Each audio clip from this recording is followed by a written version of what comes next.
ವೀಕ್ಷಕರೇ ನಮಸ್ಕಾರ. ಲೋಕಸಭೆ ಚುನಾವಣೆ ಮುಗಿದಿದೆಯಾದರೂ ಇನ್ನು ಕೆಲ ದಿನಗಳಲ್ಲಿ ರಾಜ್ಯದಲ್ಲಿ ಉಪಚುನಾವಣೆಯ ಕಾವು ಜೋರಾಗುವ ಮುನ್ಸೂಚನೆ ಸಿಗತೊಡಗಿದೆ. ಚನ್ನಪಟ್ಟಣ, ಸಿಗ್ಗಾಂವ್ ಹಾಗೂ ಸಂಡೂರಿನ ಕ್ಷೇತ್ರಗಳಿಗೆ ಉಪಚುನಾವಣೆ ನಡೆಯಲಿದ್ದು, ಈ ಕ್ಷೇತ್ರಗಳಿಗೆ ಯಾರು ಅಭ್ಯರ್ಥಿಗಳಾಗಲಿದ್ದಾರೆ ಎಂಬ ಚರ್ಚೆ ಜೋರಾಗಿ ನಡೆದಿದೆ. ರಾಜ್ಯದ ಪ್ರತಿಷ್ಠಿತ ಕ್ಷೇತ್ರವಾಗಿರುವ ಚನ್ನಪಟ್ಟಣ ಉಪಚುನಾವಣೆಯಲ್ಲಿ ಕಾಂಗ್ರೆಸ್ ಅಭ್ಯರ್ಥಿ ಯಾರಾಗ್ತಾರೆ ಅನ್ನೋದು ಈ ಭಾರಿ ಕುತೂಹಲಕ್ಕೆ ಕಾರಣವಾಗಿದೆ. ಹಾಗಾದರೆ ಚನ್ನಪಟ್ಟಣದಿಂದ ಎನ್ಡಿಎ ಮೈತ್ರಿ ಅಭ್ಯರ್ಥಿಯಾಗುವ ಅವಕಾಶ ನಿಖಿಲ್ಗೆ ಸಿಗುತ್ತಾ? ಕಾಂಗ್ರೆಸ್ ಅಚ್ಚರಿ ಅಭ್ಯರ್ಥಿ ಯಾರು?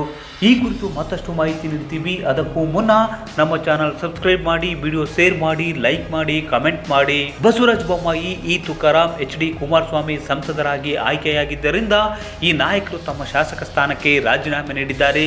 ಇದರಿಂದಾಗಿ ಸಿಗ್ಗಾವಿ, ಸಂಡೂರು ಹಾಗೂ ಚನ್ನಪಟ್ಟಣ ಕ್ಷೇತ್ರಕ್ಕೆ ಉಪಚುನಾವಣೆ ನಡೆಯಲಿದೆ. ಈ ಮೂರು ಕ್ಷೇತ್ರಗಳಲ್ಲಿ ಕಾಂಗ್ರೆಸ್ ಹಾಗೂ ಎನ್ಡಿಎ ಅಭ್ಯರ್ಥಿಗಳು ಯಾರಾಗ್ತಾರೆ ಎಂಬ ಕುತೂಹಲ ಕೂಡ ರಾಜ್ಯದ ಜನರನ್ನು ಕಾಡುತ್ತಿದೆ. ಇದರ ನಡುವೆ ಪ್ರತಿಷ್ಠಿತ ಕ್ಷೇತ್ರವಾದ ಚನ್ನಪಟ್ಟಣದಿಂದ ಕಾಂಗ್ರೆಸ್ ಅಭ್ಯರ್ಥಿ ಯಾರಾಗ್ತಾರೆ ಎಂಬುದು ಕೂಡ ಸಸ್ಪೆನ್ಸ್ ಆಗಿದೆ.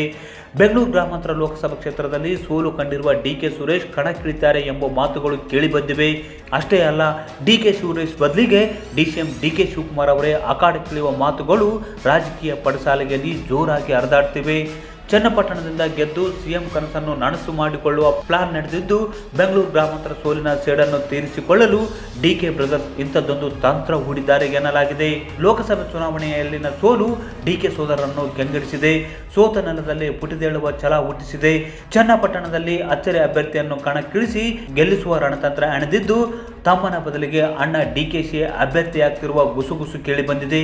ಒಂದು ವೇಳೆ DCM ಅಭ್ಯರ್ಥಿಯಾಗದಿದ್ದರೆ CP ಯೋಗೇಶ್ವರ್ ಅವರ ಪುತ್ರಿ ನಿಶಾರನ್ನು ಕಣಕ್ಕಿಳಿಸುವ ಚಿಂತನೆ ನಡೆದಿದೆ ಎನ್ನಲಾಗ್ತಿದೆ. ಕೇಂದ್ರ ಸಚಿವ HD ಕುಮಾರಸ್ವಾಮಿ ರಾಜೀನಾಮೆಯಿಂದ ತೆರವಾಗಿರುವ ಚನ್ನಪಟ್ಟಣ ಉಪಚುನಾವಣೆಗೆ ಮುಂದಿನ ತಿಂಗಳು ದಿನಾಂಕ ಘೋಷಣೆ ಆಗುವ ನಿರೀಕ್ಷೆ ಇದೆ.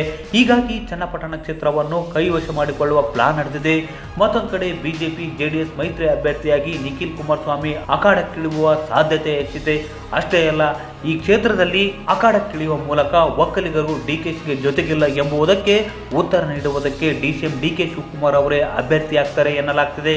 ಅದೇ ರೀತಿ ಪಕ್ಷದ ಅಸ್ತಿತ್ವ ಇಲ್ಲದ ಕಡೆ ತಾಕತ್ತು ತೋರಿಸುವುದು, ಹಾಗೆ DK ಸುರೇಶ್ ಅವರಿಗೆ ಮರಳಿ ರಾಜಕೀಯ ಸ್ಥಾನಮಾನ ಕಲ್ಪಿಸುವುದು DK ಶಿವಕುಮಾರ್ ಅವರ ತಂತ್ರ ಎನ್ನಲಾಗಿದೆ.